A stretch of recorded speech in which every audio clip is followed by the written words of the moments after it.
Massachusetts Beer Reviews, back with you again. Haven't really posted anything in a couple of weeks here, or sometime. I've been doing, I will post a description below. You probably have seen it if you are watching a beer review on the internet. Every Wednesday, Jay Theriot from Louisiana Beer Reviews gets together with a bunch of the other guys from the community, and we review a beer every single Wednesday, 7:30 Eastern Standard Time. Like I say, hit him up with the name and description below if you would like to find out more about that project. Today, in the Massachusetts Beer Reviews, got a big one here. Just finished doing MGD with the guys.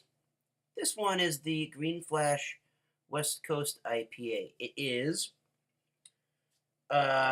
to be a single IPA, and then they changed the recipe recently. Don't remember when exactly, but now it's a double IPA.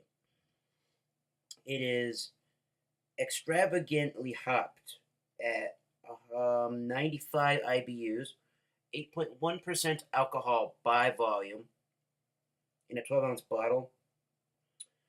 5 layers of hops they use: Simcoe, Columbus, Cascade, Centennial, and Citra. Let's see. As craft beer pioneers, we embarked on an expedition to brew the benchmark West Coast IPA. We ventured into the unknown and struck gold, discovering a tantalizing meringue of hops. Simcoe for tropical and grapefruit zest. Columbus for hop pungency. Centennial for pine notes. Citra for citrus zest. And Cascade for floral aroma are layered throughout the brewing process. West Coast IPA exemplifies the Green Flash spirit of adventure and discovery. greenflashbrew.com.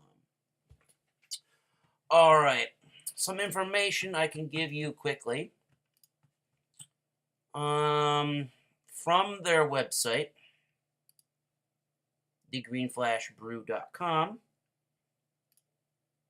if I haven't mentioned the information already, and they have the same thing as on the bottle: 22-ounce bombers, these 12 ounces, and kegs. Available year-round. As I crack open the beer, the bros give it a 100 on Beer Advocate. 6,330 people have reviewed the beer on Beer Advocate to average the score to 94.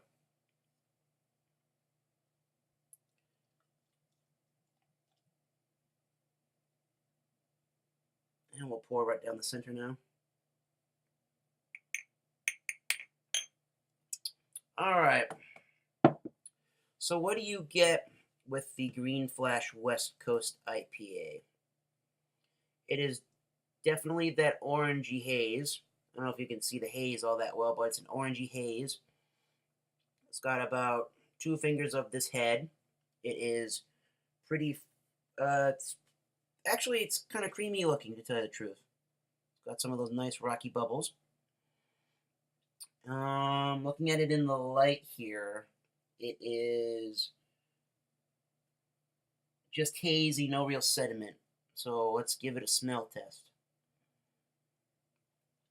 It's got all the qualities you want in an absolutely delicious IPA.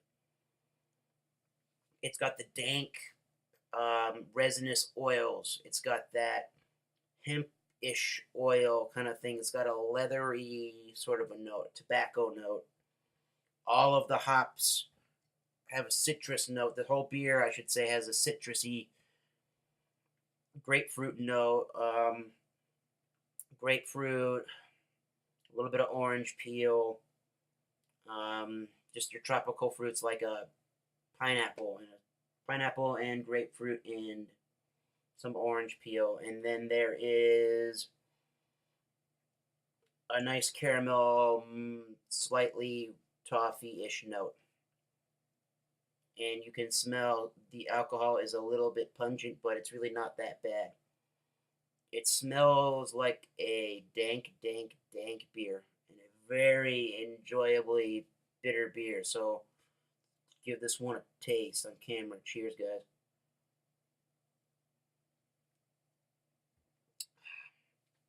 Wow. The first thing that I'm really picking up, besides the fact that it's extremely bitter, is how the mouthfeel is. It's a medium to full, somewhere in between that, more on the full side. And there is like a hop oily slickness that, as the beer finishes, it starts to coat the back of the mouth pretty nicely.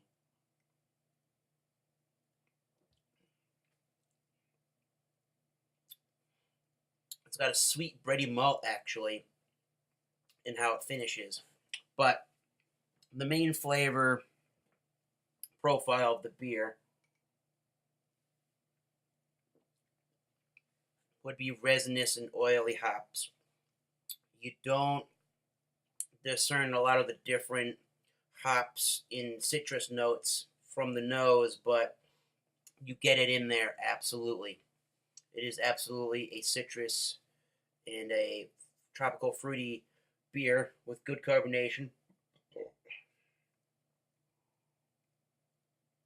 Again, you get the leather and some rich tobaccos. And what else can I say about that? It does have the piney note, so it's got everything a West Coast IPA would have in it. Again, there is a malt profile that is on the caramel sweet malt side. There is a bit of a sour as well at the end from the yeast. It is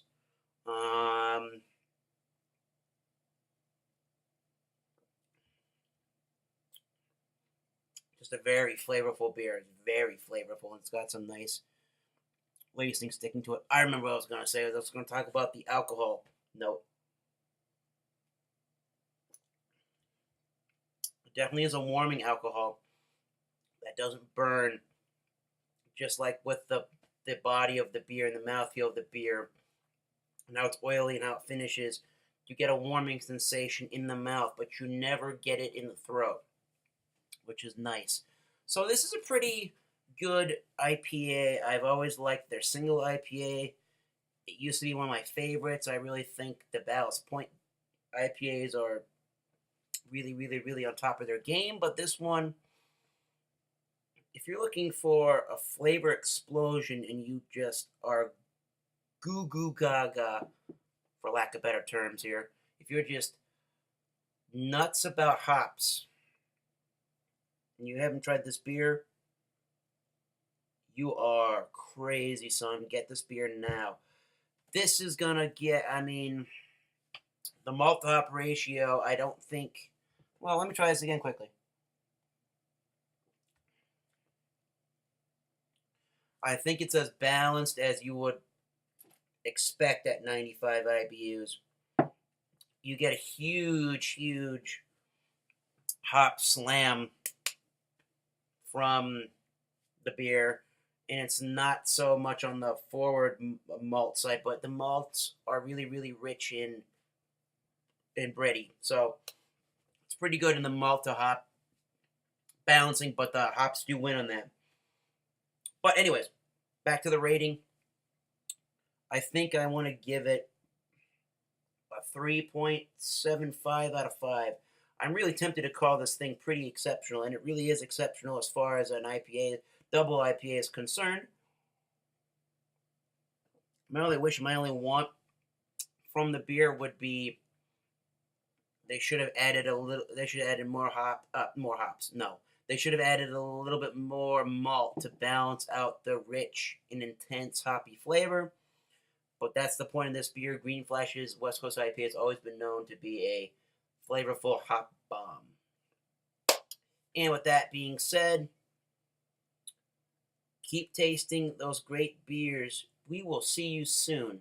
Cheers.